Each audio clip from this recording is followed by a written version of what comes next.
Hey, hi you guys, and welcome back to Through Evangelist's Eyes.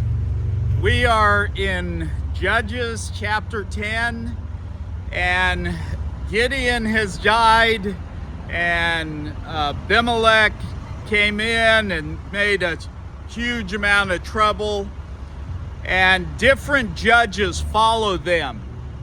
But the children of God fall into this cycle of repeatedly, let me read it like I wrote it.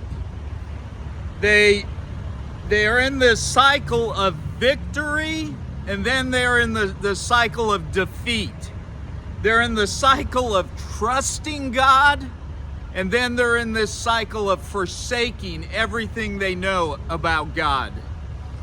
And that's a pretty good description of us sometimes, especially in our youth. I think back to the foolishness that I knew as a young believer.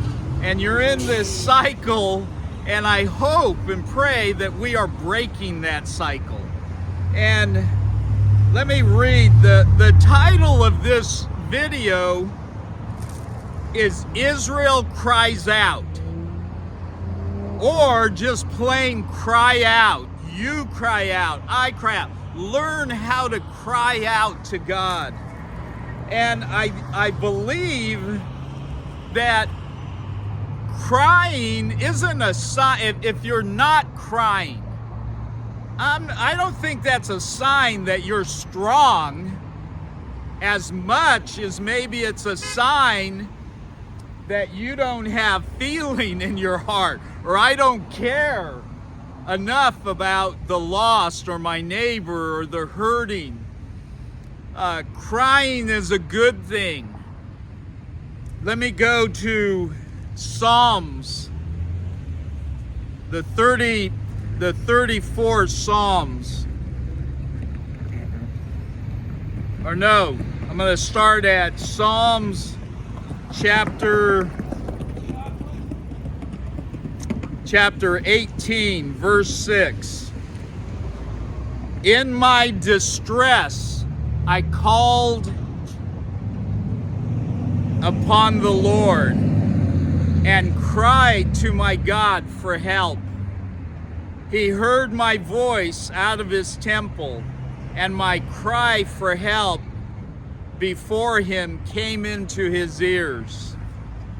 The psalmist talks about crying out to God. You know, this weekend I did a lot of crying out. I was helping my son move, and we seemed to run into one trouble after another. And what caught my attention was I was crying out, praying, for hours at a time, not on my knees all the time, but just in constant prayer. And it was prayer that things wouldn't break. We had 2 blowouts, we had a transmission go bad, and I just found myself pleading to God for my son's behalf.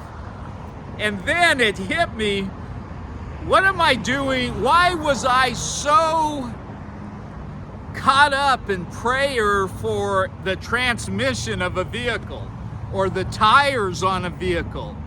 How come I can't get in fervent prayer for people, whether my family or for strangers? How come I can't go there with the love and desire for God's help like I did for a transmission, like I did for some tires? So I believe crying out to God is learned, and in Judges chapter 10, wow, the people learn how to cry because they are severely mistreated and abused and taken advantage of.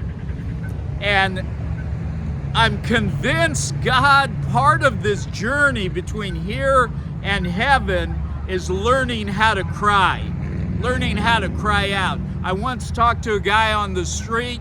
We had a great talk, And before he left, I said, hey, you know what? You need to learn how to cry. You need to learn how to cry out to God. And you know what he said to me? He looked at me intently, and with tears that didn't come out but were all over his eyes, he said, I haven't cried since I was a little kid. You know, if you're not crying in this life, something's wrong. If you don't want to cry, stay away from people. And you can live a pretty happy life away from people.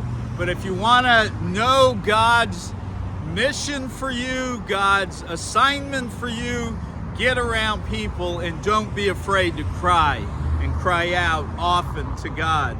Let me read Psalms 77. My voice raises to God, and I will cry aloud. My voice raises to God, he will hear me. In the day of my trouble, I sought the Lord. In the night, my hand was stretched out without weariness. My soul refused to be comforted. When I remember God, then I am disturbed. When I sigh, then my spirit grows faint. Remember the scripture says when you are weak, you are strong. Maybe that crying is the avenue to weakness. Most of the time, I'm way too strong to be used by God. He wants us to be humble and weak before him. And remember the scripture, Jesus wept when he saw unbelief. It broke his heart. When we look out, when we look out on our city and we see unbelief, does it break the heart?